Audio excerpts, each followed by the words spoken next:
The first rule was simple: never touch her.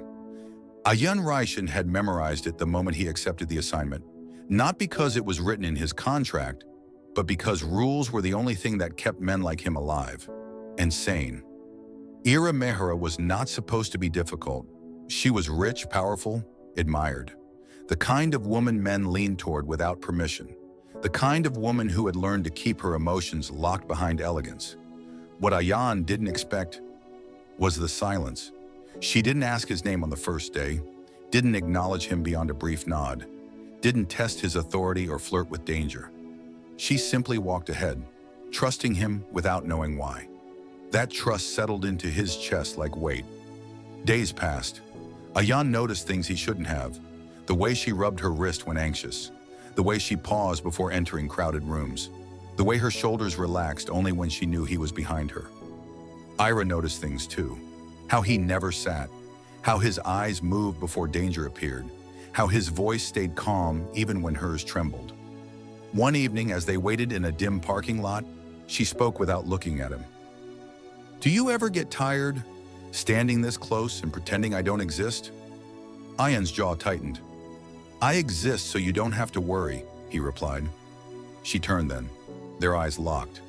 For half a second, the world shrank. Something dangerous flickered between them. Not desire, but recognition. Like two people who had been lonely in different ways suddenly realizing it. From that moment, the rule stopped feeling like protection. It started feeling like punishment. He began to stand farther away. She began to notice the distance. One night, a drunk guest grabbed her arm at a party. Ayaan moved fast, too fast.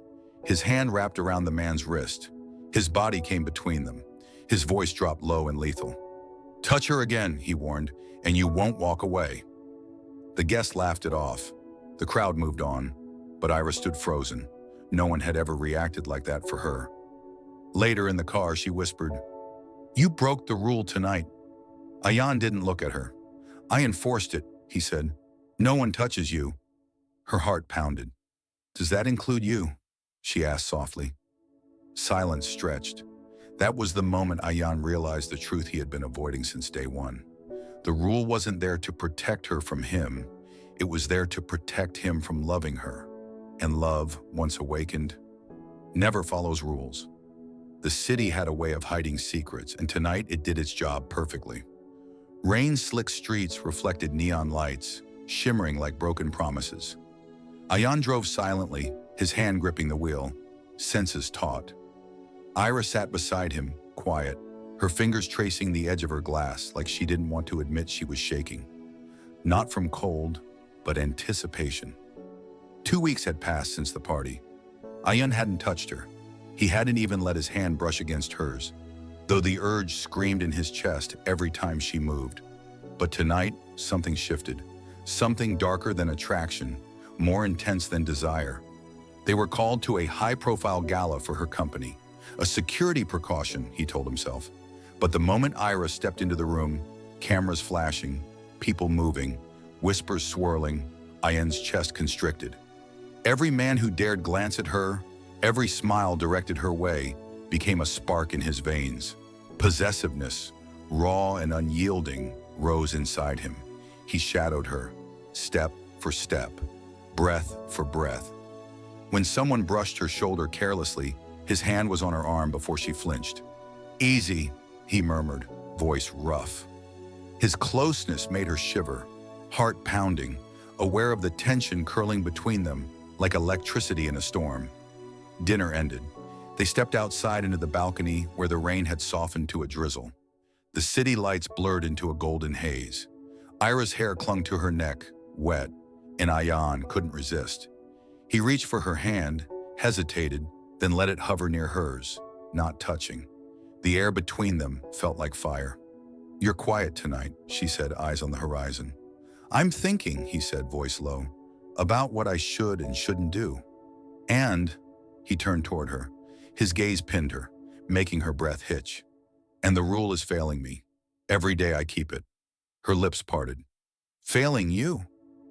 "Ira," he whispered, as if saying her name was a crime.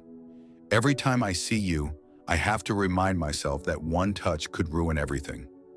The wind carried her hair across her face, and Ayan reached out instinctively, tucking a strand behind her ear. The touch was fleeting, but enough to make her pulse thunder. Enough to make them both aware of the thin line they were walking between restraint and surrender. Before she could react, a sudden commotion drew their attention. A man stumbled from the shadows, weapon in hand. Ayan's body reacted before his brain. He pushed Ira behind him and felt the bullet graze his shoulder instead of hers.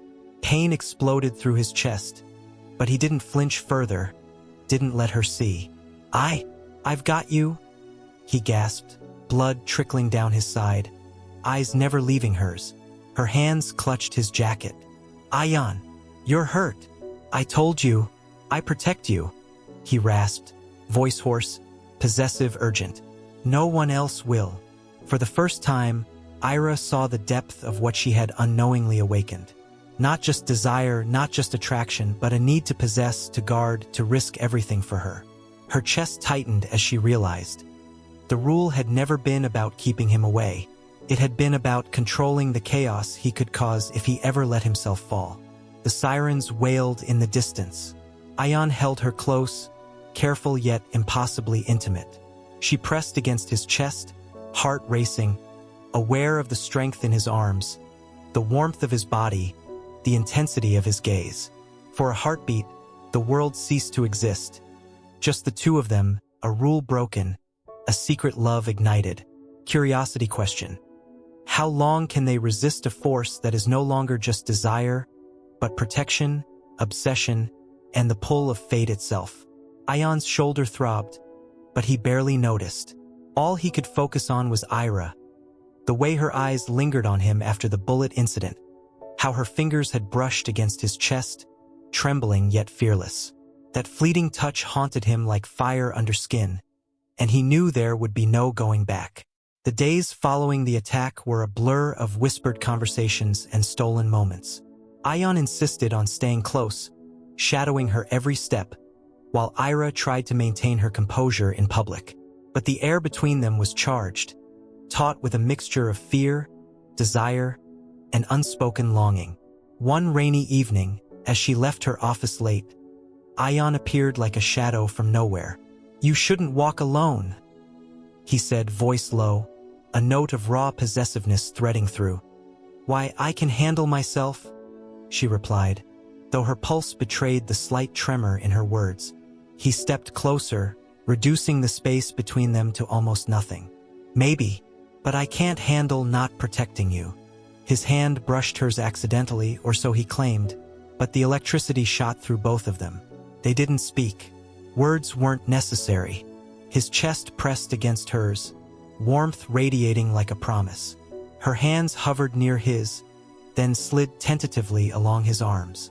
Desire, unspoken yet undeniable, lingered in the small movements, the shared glances, the silent acknowledgement of something impossible. Over the next few days, Ayan's protective instinct became overtly possessive. Anyone daring to get close to her in meetings, events, or even casual encounters drew a dark look from him, his jaw tightening in warning. Ira found herself both terrified and exhilarated. His possessiveness never controlling, never cruel, but undeniably consuming. She couldn't deny it. He was hers, and every instinct he had screamed it. The tension built until one night, after another near-danger incident outside her apartment, Ayan couldn't resist. He pulled her into his arms, heart racing, lips barely an inch from hers. "Ira," he whispered, voice trembling with intensity. "You don't know what you do to me." Her breath hitched. Before she could finish, he kissed her. Slow, deep, possessive. Every restraint of the past weeks shattered in a single, lingering kiss. His hands cupped her face, tilting her head, while hers found refuge around his neck, drawing him closer as though she couldn't breathe without this connection. When they finally pulled back, both were breathless. Her eyes glimmered with something fierce yet vulnerable. You can't keep doing this," she whispered, the tremor in her voice betraying her desire. "I don't want to," he replied, voice low, almost a growl. "But I can't stop." The next day, whispers followed them. Colleagues noticing stolen glances, the way their fingers lingered together, the subtle intimacy that hadn't existed before. Ayan's protective gaze, now unmistakably possessive, warned everyone. She was his. That night, when Ira finally returned home, he waited for her in the shadows of her living room. No words, no explanations, just a kiss that spoke louder than anything could, intense, consuming, unyielding. Her hands gripped his shoulders as he deepened the kiss, both of them trembling with the mix of fear, longing, and an undeniable need for each other. Curiosity question: how long can they resist the growing desire when every heartbeat, every glance, every touch screams that love and danger cannot be ignored? The night air was heavy with rain and tension.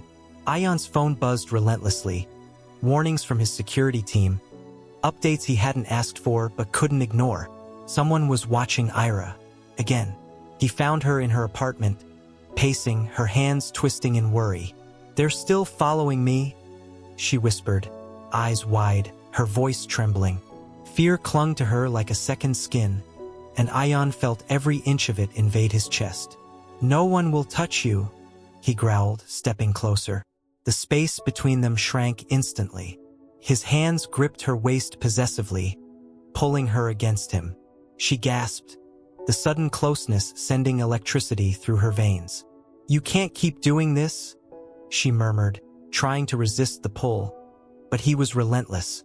"I won't ask permission," he said, his lips brushing against her temple, her ear lingering on places that made her shiver.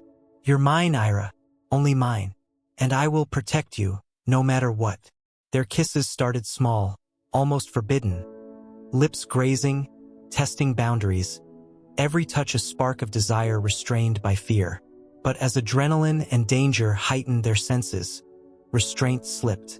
Hands tangled in hair, fingers tracing backs, arms wrapping tighter as if the world outside no longer existed. When the intruder alert came, a false alarm, it gave them the excuse they didn't need. Ayan swept her into his arms, carrying her to the couch. "I can't lose you," he whispered, and this time his kiss was deep, consuming, possessive. Every touch, every sigh, every trembling embrace spoke of months of desire restrained, of love forged in crisis. Ira surrendered, not because she was afraid, but because the intensity of his love demanded it. Her hands roamed over his chest, tracing the strength that had protected her countless times. His lips, hands, and heart surrounded her completely, claiming her in a way that was both intimate and all-consuming. In the days that followed, their bond intensified. At home, Ayan's possessiveness wasn't just about protection. It became love in its rawest form. Simple moments turned into passion-filled nights. Whispered confessions, lingering touches, and kisses that lasted long after the danger had passed. He made her feel cherished, desired, and safe all at once. But tension simmered.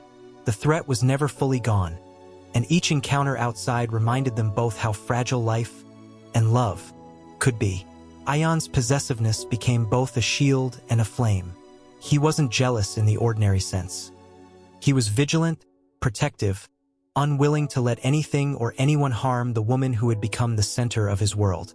One night, after a close call with a stalker at a corporate event, they returned home drenched, hearts racing.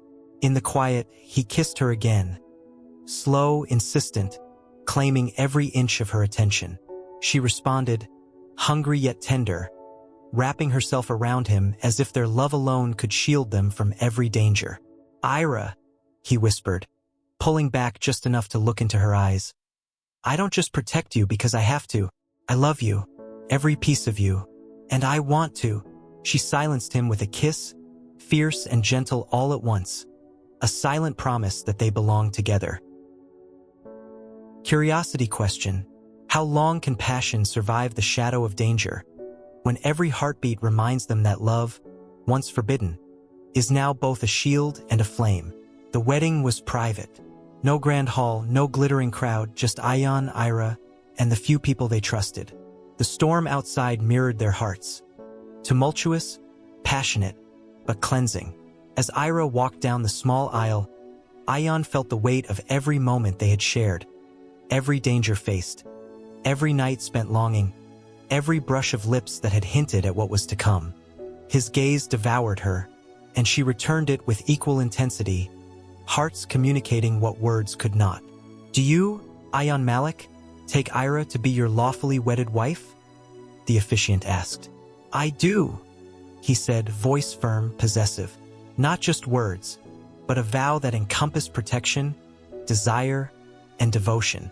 And when Ira said, "I do," the world narrowed to each other. No ceremony could compare to the universe they had already built in stolen glances, whispered promises, and midnight confessions. Their first night as husband and wife was unlike any night before. The room was dimly lit, candles flickering shadows across walls, echoing the intensity of months of longing and restrained passion. Ayan's hands roamed possessively, tracing curves and lines, claiming her in a way that was both tender and commanding. Every kiss was deliberate, every touch igniting fire and surrender. "Ira, you're mine," he whispered between kisses, voice husky with need. "Only mine." She smiled, breathless, pressing closer. "And I'm yours, always." Possessiveness didn't mean control. It meant devotion, intensity, and care. Ayan's love enveloped her, hands intertwined, lips locked, bodies drawn together as if gravity had been replaced by desire. Long, slow kisses melted into moments of whispered confessions. "I never want to let you go. I'll protect you forever. I love you in ways words cannot hold." The storm outside mirrored the storm inside. Fierce, relentless, and cleansing. But this time, they were together, fearless, surrendered fully to each other. Every sigh, every brush of skin, every heartbeat was a testament to a love that had endured fear, suspense, and separation.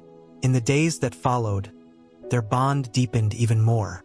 Jealousy became gentle reassurance, possessiveness became the language of love, and their lives intertwined in ways both simple and profound. Shared meals, quiet mornings, and long, intimate nights made the world outside fade. Danger no longer defined them, love did. Years later, when life had settled, they often remembered the nights of suspense, the moments of fear, and the stolen kisses that had survived it all. Ayan would hold Ira close and whisper, "Every challenge, every danger, it led me to this moment. To you, always you." Ira would smile against his chest, warmth and passion mingling. "And I waited for you, every moment, knowing we were meant to find each other this way." Glowing star final motivation and lesson. True love isn't measured by calm seas. It's forged in storms. Protection, patience, and passion build the strongest bonds. Possessive love, when pure, is devotion, not control. The one who stands through danger, fear, and uncertainty proves that love isn't just feeling. It's action, sacrifice, and unwavering commitment. And sometimes the greatest love stories are the ones that survive the rules they were never supposed to break. Sparkles end sparkles.